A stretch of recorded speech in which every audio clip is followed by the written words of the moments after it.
Hey guys, and welcome back to a brand new video. In today's Astral Chain video guide, we're going to be going over a few tips and tricks or things that I wish I knew earlier. So I have now racked up around about 70 hours of gameplay and pretty much done everything possible in this game. And there are definitely a few things that I didn't notice or I wished I had noticed a bit earlier in the game. Now obviously some of these will be very basic, and if you're near the end of the game you'll probably know them, but there's also going to be a few things that may help you post game or at least late game. So let's just jump straight into it. And talking about jumping straight into it, our first tip is going to be how to do a bit of a jump. Now this won't be extremely useful, but there is one or two places in this game where you're going to have to either go around an incredibly long path to get there, or maybe you don't even know the path and you can't find it.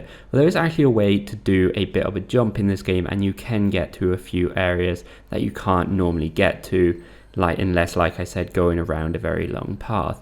So to jump, what we're going to do is our primary weapon must be the normal baton, and it must be ranked up to level 5.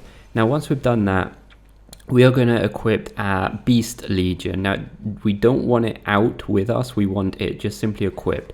Now what we're going to do is we're going to quickly press backwards and then forwards on the left analog stick, and then we're going to press the basic attack button, and then we are going to press the Summon Legion button as soon as we finish dashing forwards. And what this is going to do is it will blast us up in the air. And like I said, there won't be too many places, but there are a few places that we will be able to access with this.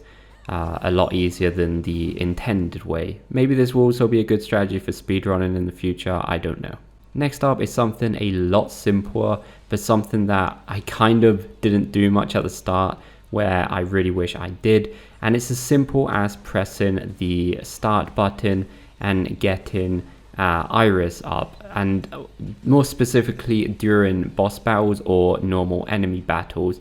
Now there are multiple reasons for this. As soon as you press the Iris, it will come up for a quick moment in battle, and it will register all the health bars for the enemies that are in sight, and then it will quickly go off. And to be honest, I know this is probably me being a bit dumb, but at the start I was wondering why certain bosses had boss bars and why certain bosses didn't have boss bars, but it's simply because you have to press the Iris and scan them. The other good reason for doing this, especially late game, is to calculate if you should use an item to heal yourself or not, because if it's a chimera you're fighting, as soon as it's about to die you can press the A button to finish them off and it will heal you completely. So it's always nice to know if they are close to dying, in case you need to use an item to heal up, or if you don't want to waste an item if they're very close to dying, just get a few more hits in and then heal by absorbing them or by finishing them off.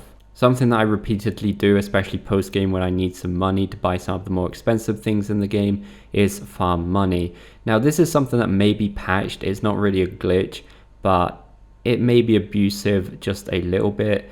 At the moment of recording this, you can obviously still do it, and it may never get patched. So to get money, the easiest way to farm money in this game, what we're going to do is we're going to go to file 3, and we're going to go to the second part, which I believe is called missing.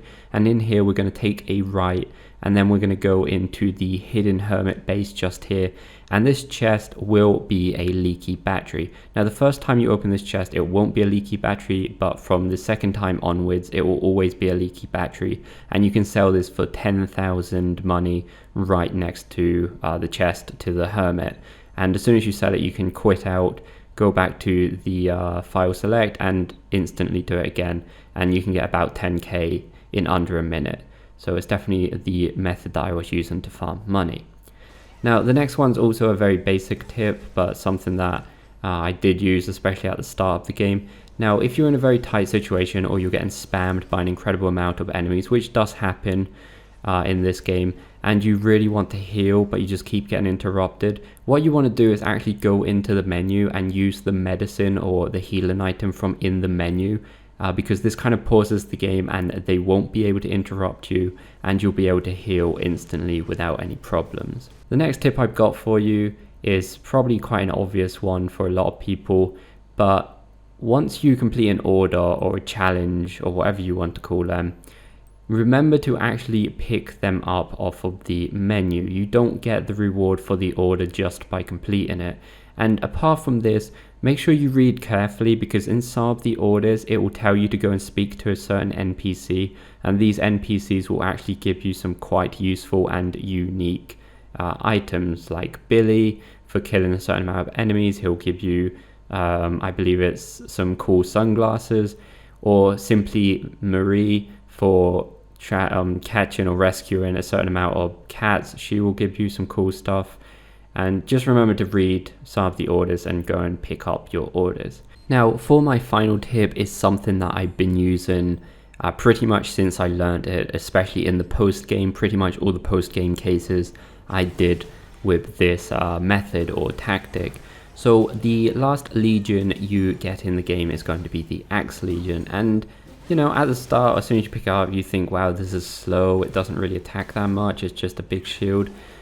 But I have got to tell you that as soon as you pick the Axe Legion up, make sure you put every single one of your points into the Axe Legion, because there is a certain combo with the Gladius mode, which is absolutely brutal and can smash through pretty much any enemy and any boss. So what we're going to do is we're going to equip our Axe Legion with the skill Power Charge, and then with attack up abilities, just as much attack as possible in the passive ability section. And in combat, what we simply have to do is equip the Gladius, get our Axe Legion out, use our Power Charge, then press the attack button a few times, and then after doing the overhead attack, we will get a chance to do a sync attack with our Axe Legion. So press that. 2 more attacks later, we'll be able to do our next sync attack, which is a massive overhead attack with our Axe Legion.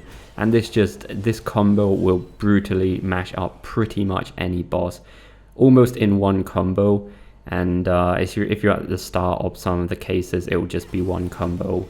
And if you've got some attack power up item, it will absolutely destroy anything. And because we are using the Gladius, it's great for wiping out a big crowd of enemies. So I definitely recommend going for the Axe Legion as a favorite. And that's it for this video, guys. These are the tips that I've been using all the way through the game. If you guys have got anything that you think is very useful and you'd like to let people know, please leave them down in the comments, and we will see you next time, guys. Hey guys, if you enjoyed this video or found it helpful, please consider supporting me over on Patreon. This will allow me to get more games and produce more videos. Thanks ever so much for the support. Take care, guys.